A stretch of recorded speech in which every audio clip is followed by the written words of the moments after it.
why extramarital affair அப்படின்னு நிறைய பேர் கேட்டிருந்தீங்க. அதுக்கான பதில் தான் இந்த வீடியோ. ஸோ எக்ஸ்ட்ராமேரிட்டல் அஃபேருக்கு நிறைய ரீசன் இருக்குது. அதில் ஃபஸ்ட்டு ரீசன் வந்து கம்யூனிகேஷன்னு சொல்லுவேன்.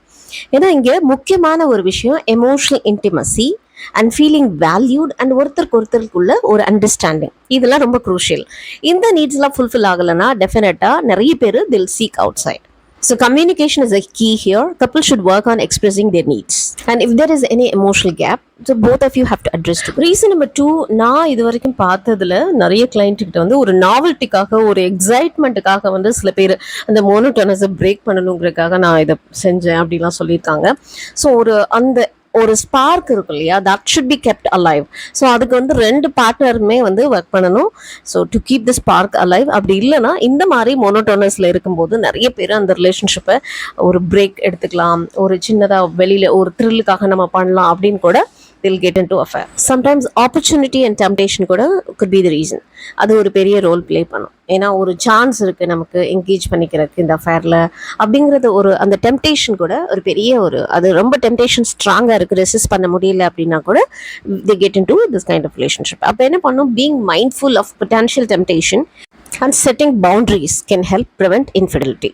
சம்டைம்ஸ் பார்த்தீங்கன்னா சில கல்ச்சுரல் அண்ட் சோஷியல் இன்ஃப்ளூயன்சஸ் கூட ஒரு ரீசனாக இருக்க முடியும். அதில் சில பேர் வந்து நார்மலைஸ் பண்ணியிருப்பாங்க இதை. ஸோ அதனால அது ஒரு என்கரேஜ் பண்ணும், இந்த மாதிரி இன்ஃபிடெலிட்டிக்குள்ளே போகலாம், நத்திங் ராங் இன் தட் அப்படிங்கிற மாதிரி சில கல்ச்சரில் இருக்கலாம். ஸோ அப்படி இருக்குது அப்படின்னா being aware of these influences and discussing with your partner which is most important. So அது வந்து உங்களை ஒரு இன்ஃபார்ம் டிசிஷன் எடுக்க help. Sometimes opportunity and temptation கூட could be the reason. அது ஒரு பெரிய ரோல் ப்ளே பண்ணும். ஏன்னா ஒரு சான்ஸ் இருக்குது நமக்கு என்கேஜ் பண்ணிக்கிறதுக்கு இந்த அஃபேரில் அப்படிங்கிறது அந்த டெம்டேஷன் கூட ஒரு பெரிய அது ரொம்ப டெம்டேஷன் ஸ்ட்ராங்காக இருக்குது, ரெசிஸ்ட் பண்ண முடியல அப்படின்னா கூட they get into this kind of relationship. அப்போ என்ன பண்ணும், being mindful of potential temptation and setting boundaries can help prevent infidelity. Sometimes பார்த்தீங்கன்னா சில பேர் வந்து இந்த ரிலேஷன்ஷிப்பில் ஒரு ட்ராப்டாக இருக்கிற மாதிரி ஒரு ஃபீல் பண்ணுவாங்க. சம்டைம்ஸ் லேக் ஆஃப் கமிட்மெண்ட் கூட ஒரு ரீசனாக சொல்லலாம். ஸோ இந்த மாதிரி கமிட்மெண்ட் இல்லாமல் இருக்கிறாங்க பார்ட்னர்ஸ் அப்படிங்கிறது, இல்லை ஒரு ஃபீலிங் ட்ராப்டு வந்து could be the reason. So அப்போ என்ன பண்ணணும், ரெண்டு பேருமே உட்காந்து இந்த கமிட்மெண்ட் ரிலேஷன்ஷிப் கோலை ஓப்பனாக பேசணும்.